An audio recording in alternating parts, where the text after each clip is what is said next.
Mr. Hill, what has television given you? Well, nervous dyspepsia, indigestion, heartburn, all sorts of things like that, you know.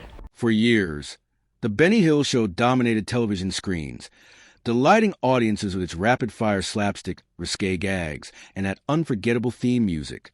Benny Hill became a comedy legend, his mischievous grin and over-the-top antics earning him fans around the globe. But behind the non-stop laughter and iconic sketches, trouble was quietly brewing. One controversial sketch would soon spark a backlash so intense, it would mark the beginning of the end for the beloved series. What was meant to be comedy gold ignited a cultural firestorm, one that exposed deeper issues and ultimately led to the show's cancellation. Now, we uncover the infamous moment that changed everything and explore the hidden controversy that brought the Benny Hill Show crashing down. The Benny Hill Show entertained millions worldwide from its inception in 1955 until it was taken off the air in 1989. However, one particular scene is often cited as a key factor that contributed to the show's eventual cancellation. While the Benny Hill Show had always pushed the boundaries with its humor, a sketch aired in the late 1980s struck a particularly controversial note.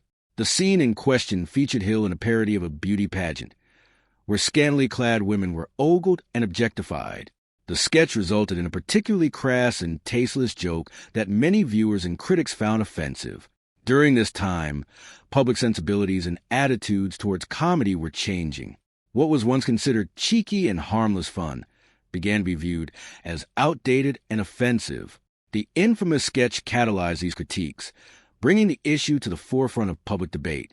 But how did a comedy program adored by millions meet such a dramatic end? What happened? Before we delve into the controversial scene that changed everything, let's explore the life of the man behind the show. Early life Alfred Hawthorne Hill, better known by his stage name Benny Hill, was born on January 21st, 1924, in Southampton, Hampshire, England. However, there is some ambiguity regarding his birth year, as some sources cite 1925 instead. His family background is quite intriguing, particularly due to the artistic inclinations of his forebears. His father, Alfred Hill, managed a surgical appliance shop. This profession was a departure from the entertainment roots of the family, as his grandfather, Henry Hill, had been a circus clown. The legacy of performance and entertainment influenced Benny Hill's eventual career path. His mother, Helen, was also a significant figure in his early life. Benny Hill attended Taunton School in Southampton. His education there did not immediately lead him into the entertainment industry. Instead, Hill's early career was marked by a variety of jobs, none of which were directly related to show business. He worked at Woolworths, which provided him with his initial work experience. Subsequently, he took on roles that showcased his versatility and ability to adapt to different types of work. He worked as a milkman, a bridge operator, a driver, and even as a drummer. Hill's diverse early job experiences contributed to the range of characters and scenarios he later portrayed in his comedy. His foray into the entertainment industry began when he became an assistant stage manager with a touring revue. This position marked the beginning of his lifelong career in show business. The role of assistant stage manager provided him with valuable insights into behind-the-scenes workings of theatrical productions, including stage management, timing, and coordination, skills that would prove invaluable in his later television work. In 1942, during the height of World War II, Alfred Hawthorne Hill, better known as Benny Hill, was called up for military service. He trained as a mechanic in the Royal Electrical and Mechanical Engineers, a branch of the British Army responsible for the maintenance, repair, and recovery of electrical and mechanical equipment. This technical training provided Hill with skills that were not only practical during the war, but also contributed to his resourcefulness and problem-solving abilities. In his later career, Hill's military service saw him taking on multiple roles. Initially trained as a mechanic, he also served as a truck driver and searchlight operator. His deployment to Normandy in September 1944 placed him at the heart of one of the most critical phases of the war. The Normandy campaign was pivotal in the Allied liberation of Western Europe from Nazi occupation. Hill's role as a mechanic and truck driver would have involved maintaining and operating vehicles essential for transporting troops and supplies, while his duties as a searchlight operator would would have contributed to the defense against enemy air attacks by illuminating targets for anti-aircraft gunners. Before the end of the war, Hill transferred to the Combined Services Entertainment Division. The CSE was responsible for providing entertainment to British and Allied forces, boosting morale through performances by comedians, actors, musicians, and other entertainers. This experience was instrumental in shaping Hill's future career in show business. In the CSE, Hill honed his performance skills, learning to engage and entertain an audience under various conditions. This environment allowed him to experiment with comedy, timing, and delivery, crucial elements that would define his later success on television. Benny Hill was deeply inspired by the star comedians of British music hall shows, a popular form of entertainment in Britain during the late 19th and early 20th centuries. Music hall performances typically included a variety of acts such as comedy, song, dance, and magic. The larger-than-life personas and comedic styles of music hall comedians left a lasting impression on Hill. Determined to carve out his niche in the entertainment industry, Hill adopted the stage name Benny as a tribute to his favorite comedian, Jack Benny, an American radio, television, and film actor known for his impeccable comic timing and deadpan delivery. Armed with the inspiration from music hall comedians and the practical experience gained from his time in the CSE, Hill set out to make his mark in show business. Early career Benny Hill's first major break came through radio, a dominant entertainment medium of the era. He made his debut on the popular radio program Variety Bandbox on October 5, 1947. The show was a well-regarded platform for comedy and musical acts, and Hill's inclusion marked a turning point in his budding career. His sharp wit and adaptable comedic timing quickly won over listeners, setting the stage for his rise in the entertainment world. Hill's achievements in radio soon opened the door to television, which was rapidly gaining popularity and cultural influence. In 1950, he made his first appearance on TV. The addition of a visual component gave Hill new creative freedom, enabling him to introduce physical comedy and visual gags that would become trademarks of his style. These early television roles laid the groundwork for a prolific and enduring career in the medium. In 1962, Hill starred in a sitcom anthology titled Benny Hill, which ran until 1963. In this series, he portrayed a different character in each episode, demonstrating his impressive range and comedic flexibility. The show's unique format allowed Hill to experiment with diverse personas and sketch scenarios, reinforcing his reputation as a dynamic and imaginative performer.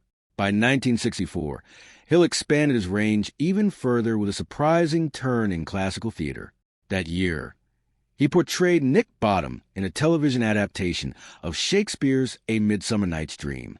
The all-star production featured several esteemed actors, giving Hill a chance to prove his dramatic chops while still embracing comedy.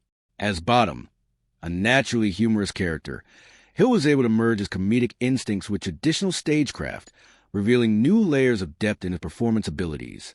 Between 1964 and 1966, Hill returned to radio with a program called Benny Hill Time on the BBC Radio Light program. This show spanned 3 series and stood out for its topical and satirical humor. Hill had a keen eye for current events and trends, which he cleverly wove into his skits. A standout episode from March 1964 parodied James Bond in From Moscow with Love, underscoring Hill's flair for spoofing pop culture. His comedic takes on the Beatles and other prominent figures of the time only added to his appeal. In Benny Hill Time, Hill brought a cast of recurring characters to life, including fan favorites Harry Hill and Fred Scuttle. These characters became signature parts of his comedic world. Harry Hill embodied the clumsy everyman, while Fred Scuttle was known for his exaggerated mannerisms and peculiar speech. Through these personas, Hill explored a broad spectrum of comedic themes and archetypes, further solidify his legacy as a versatile entertainer. These characters not only highlighted Hill's range as a performer, but also endeared him to a broad audience by providing recurring figures that listeners could anticipate and enjoy. Benny Hill faced numerous challenges in his early career. Despite his talent and ambition, Hill struggled to gain a strong foothold on stage, where performances received mixed reviews. Despite his talent and ambition, Hill struggled to gain a strong foothold on stage, where performances received mixed reviews. The Benny Hill Show, Benny Hill's journey through the world of entertainment began with the radio, a dominant medium of its time that captivated audiences across Britain. However, his early success on the airwaves was far from smooth. Hill's radio career was marked by a series of highs and lows. Some of his shows struck a chord with listeners, while others failed to leave a lasting impression. Despite the inconsistency, this formative period proved essential in helping him refine his comedic instincts. It was during these years of trial and error that he developed a resilient spirit and honed a comedic style that blended sharp wit with flair for the absurd. But it wasn't until he transitioned to television that Benny Hill truly found his footing and fame. On January 15, 1955, The Benny Hill Show premiered on the BBC, marking the beginning of a legendary television career that would span decades. From the outset, the show distinguished itself with a unique format inspired by the vibrant tradition of British music hall entertainment. It combined live stage sketches with pre-recorded segments, a blend that gave Hill ample room to flex his creative muscles. His brand of humor, which leaned heavily on slapstick, double entendres, parody, and visual gags, quickly endeared him to a wide range of viewers. Hill's comedic world came to life thanks in large part to his recurring collaborators. During the BBC years, a rotating cast of talented performers helped bring his sketches to life. Patricia Hayes, Jeremy Hawke, Peter Vernon, Ronnie Brody, and co-writer Dave Freeman were pivotal figures during this time. Freeman, in particular, played a major role in shaping Hill's material throughout the 1950s and into the early 1960s. One of the most beloved figures from this period was Jackie Wright, a diminutive, bald-headed actor who became a fan favorite thanks to his frequent appearances as the target of Hill's infamous head-slapping routines. Wright's stoic reactions and impeccable timing made him the perfect straight man in Hill's exaggerated comedy. Although Hill remained primarily with the BBC until 1968, he briefly experimented with other networks, including ITV and ATV, between 1957 and 1960, and again in 1967. These short departures allowed him to explore different creative approaches and reach new audiences, further refining his comedic identity. A significant turning point in Hill's career came in 1969, when The Benny Hill Show moved from the BBC to Thames Television. This shift heralded a new era for the program and significantly boosted its popularity. Rather than airing weekly, the show adopted a format of one-hour specials, providing Hill with more flexibility and time to develop complex sketches and musical numbers. These longer specials allowed for more elaborate production values and gave Hill the opportunity to further expand his comedic range. Under Thames Television, the show gained international acclaim, eventually being broadcast in over 140 countries. Hill's combination of physical humor and universal comedic themes translated across language barriers, turning him into a global comedic icon. His keen abilities as a writer, performer, and impressionist were key to the show's continued success. Hill's sketches often featured him adopting a variety of characters, from hapless everymen to pompous authority figures, each brought to life with his signature blend of satire and slapstick. Although Hill was the main creative force behind the series, he occasionally sourced material from other writers. In keeping with the norms of time, these contributions were rarely acknowledged with on-screen credit.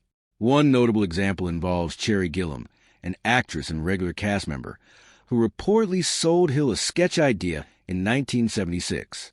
Her fat lady concept was later featured in the January 1977 broadcast, and Hill even wrote to her from Spain to inform her that her idea would be used.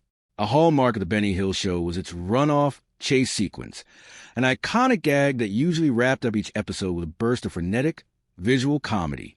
This sequence often featured Hill and a group of cast members engaged in a madcap chase across various settings.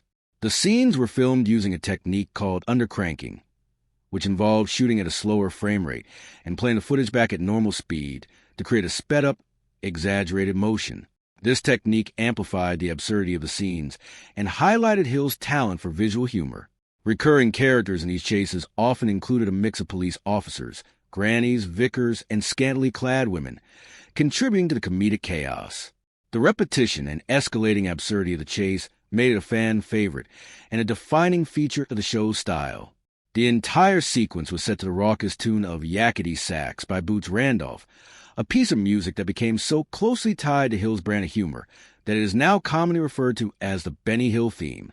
In 2015, this catchy instrumental was voted the #1 TV theme in an ITV special, a testament to its enduring popularity and cultural impact.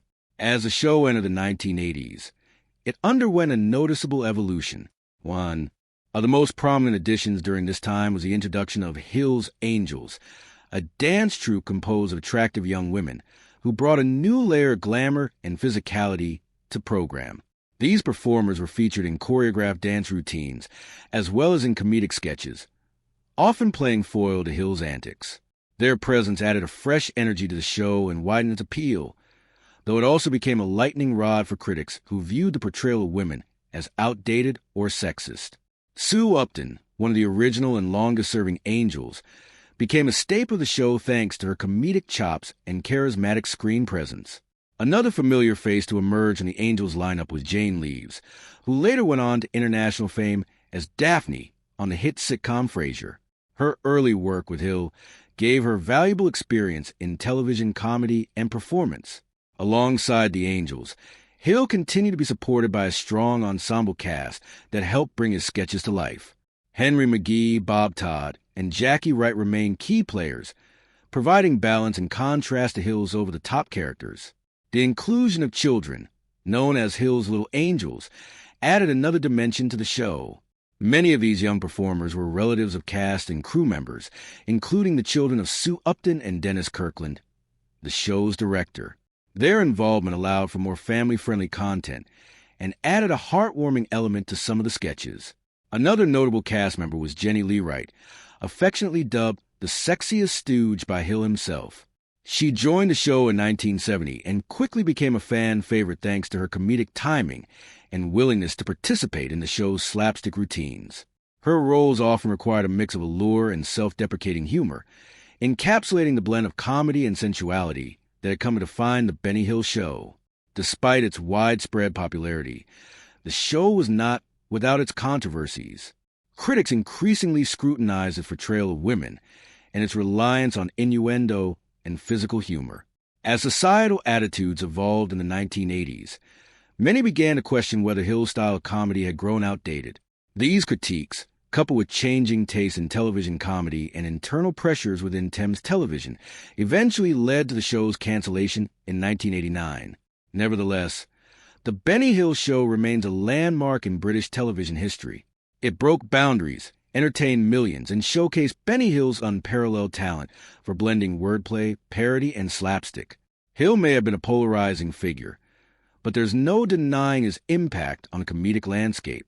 His work continues to influence generations of comedians and entertainers, and his legacy lives on to the timeless laughter he inspired. Controversy and cancellation, the criticisms levied against the show, especially by alternative comedian Ben Elton, sparked debates about humor, cultural influence, and the responsibility of television programming. Ben Elton, known for his alternative comedy style, made headlines with his allegations against the Benny Hill Show. He accused the program of inciting crimes and